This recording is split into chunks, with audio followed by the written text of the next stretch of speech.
O autismo não é uma sentença, é um diagnóstico, sim, vai interferir em toda a vida da pessoa, vai ter dificuldades em todas as áreas, em maior ou menor grau, mas não significa que ele nunca vá conseguir determinadas coisas, e nem que ele vá conseguir determinadas coisas.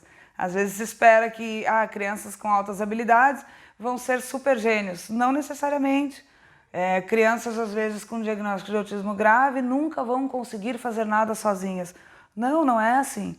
Acho que a gente tem que focar sempre no que eu quero, o contexto que aquela criança está, para onde eu quero ir, onde é que eu posso chegar e como eu posso chegar lá.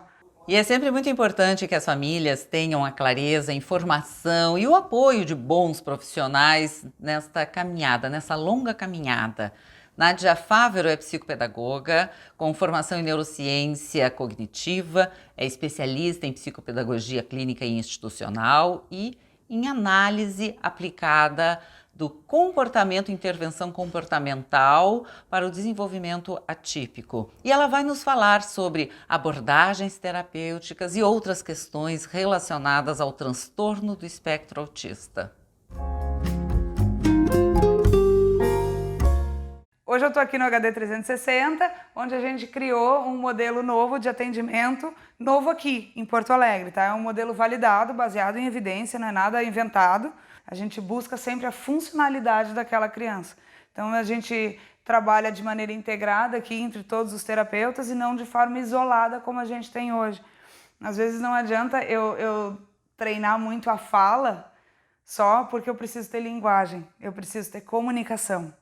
E não necessariamente eu vou adquirir isso só com a fono. Às vezes eu preciso de um monte de outras coisas, a musicoterapia, às vezes eu preciso de um atendimento específico dentro da escola mesmo, que aí eu trabalho também, que a gente faz. Qual é a ideia aqui? É a gente conseguir dar o suporte para a família, a gente criar o repertório ou a habilidade dentro do consultório e generalizar isso em casa, fazendo a família participar ativamente disso. Não adianta deixar a família de fora, nem deixar a escola de fora. Criança fazer coisa em consultório, com um terapeuta, em mesinha, e dizer que está em domínio, que já se consolidou aquilo ali, não é verdade. Porque a criança precisa generalizar. Não adianta nada eu condicionar uma criança a sentar numa mesa e fazer meia dúzia de coisas comigo, em que ela vai me dar uma resposta muito boa, ainda mais se eu estou usando reforçador. Só que se ela não usa aquilo ali, além da mesa, que a gente chama, dentro da escola, na família, nos contextos diversos, seja num shopping, seja num restaurante, não tem sentido. Todo aprendizado tem que ter muito significado, um significado social para a criança. A linguagem tem que ser social.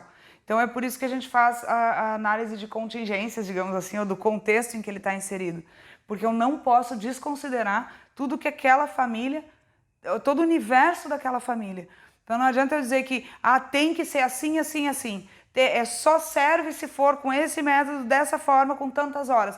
Não, não é por aí. Tá? Porque tem famílias que às vezes têm mais filhos e que precisam sim de umas férias e de passar um tempo na praia e de dar um tempo da terapia. E eu tenho que me preparar para a criança também dar conta disso. Porque eu não posso fazer com que a vida da família gire em torno do problema. Senão eu vou sempre estar só focando no autismo enquanto uma dificuldade. E não criando o repertório para que ele viva de maneira mais funcional. A ideia das terapias é o quê? É fazer com que a criança se desenvolva, que a família consiga viver de forma mais harmoniosa e que a gente tenha um ser que consiga viver, tá? Que consiga se desenvolver, consiga ir para uma escola, consiga ter uma vida social também. Quando falam que autista não gosta de interagir, quando falam que autista gosta de se isolar, quando falam que autista não tem vontade de ter amigo, que não gosta de estar perto dos outros. Isso me incomoda muito, porque não é verdade. Tá?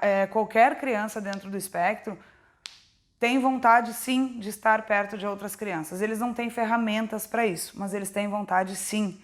Às vezes em escola a gente vê as professoras ou as monitoras no pátio dizendo, não, estão jogando bola. Aí um pede, ô fulano, joga a bola aqui pra mim. E ele não responde. Quando cai fora da quadra. E as monitoras falam, deixa ele quietinho que ele não gosta, não incomoda ele que ele não gosta. Isso é uma coisa que se eu tô dentro de um colégio e vejo isso, não, vamos lá e vamos mostrar para ele como é que ele pode fazer e o que ele pode participar. Ele não vai jogar bola junto com os guris, talvez, num primeiro momento, mas ele pode pegar a bola, ele pode entregar, ele pode estar ali junto e a gente ir significando isso tudo. Tá? As crianças se isolam porque elas desistem de tentar, muitas vezes. Tá? É muito delicado isso, elas não conseguem falar, elas não conseguem mostrar, não significa que elas não estão sentindo aquilo ali. Todas as crianças podem aprender, todas. O que muda é a forma da gente ensinar. A gente precisa ensinar de acordo com a forma com que elas aprendem. Tá? E para isso é que a gente trabalha com algumas metodologias mais validadas. Tá? A gente tem que seguir caminhos em que exista, no mínimo, uma comprovação. Eu não posso inventar as coisas da minha cabeça, porque aí a gente cai numa linha muito perigosa. Se eu for inventar qualquer coisa e dizer que funciona sem um mínimo de base, bom, daqui a pouco aparece alguém inventando que, como já existiu no passado, que choques funcionam para curar comportamentos disruptivos. Entendeu? E eu não estou falando de eletrochoque, eu estou falando de pequenos eletrodos assim no dia a dia, em que tu larga um estímulo para a criança não fazer mais. Isso foi utilizado por muito tempo. Tá? Era uma terapia padrão, na verdade. Terapia de reversão, que se chamava. Então, assim, é por isso que eu sou muito chata com isso. Eu acho que os pais têm que buscar caminhos, não necessariamente um só. Tá? Eu acho que dizer que só o ABA funciona, ou só o Denver funciona, ou só o Floor-Time funciona, não é verdade. Cada criança se beneficia de alguma forma com algum tipo de método. Tá? Quem é que pode dizer isso? Bom, é a família em conjunto com o terapeuta. Tá? Eu trabalho dentro da análise aplicada do comportamento. Uma das áreas que eu mais atuo é na extinção de comportamentos autolesivos. Tá? Hoje em dia eu atendo só os adolescentes e adultos, então eu pego um público bem difícil, um público que geralmente as pessoas não querem atender.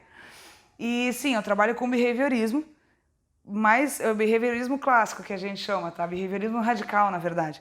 Não significa que eu acredite só nisso, muito pelo contrário. Acho que tem crianças que se beneficiam imensamente do Floor-Time, que é uma abordagem desenvolvimentista em que é muito desestruturada, totalmente oposto do que eu trabalho.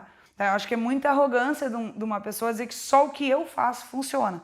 Tá? Mostra uma insegurança, na verdade, do terapeuta de não saber, bom, isso não é o que eu posso fazer, até aqui eu posso ir, até aqui eu vou, depois não. Sabe? Hoje eu avalio as crianças, defino o plano terapêutico, monto, encaminho para as terapias diversas, mas eu atendo os mais velhos pessoalmente porque é um público que ninguém atende, ninguém quer atender.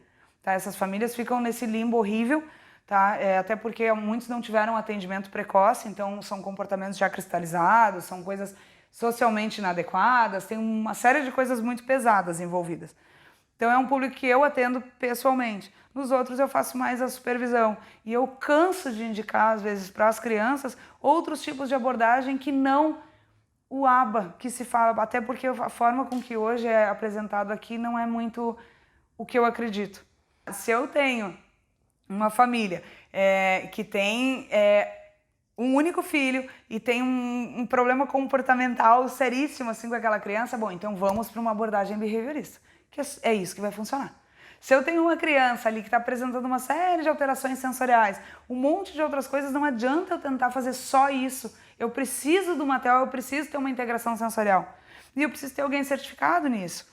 A fono é imprescindível, assim, na maioria das vezes. Tá? Todas as terapias de fono são muito importantes.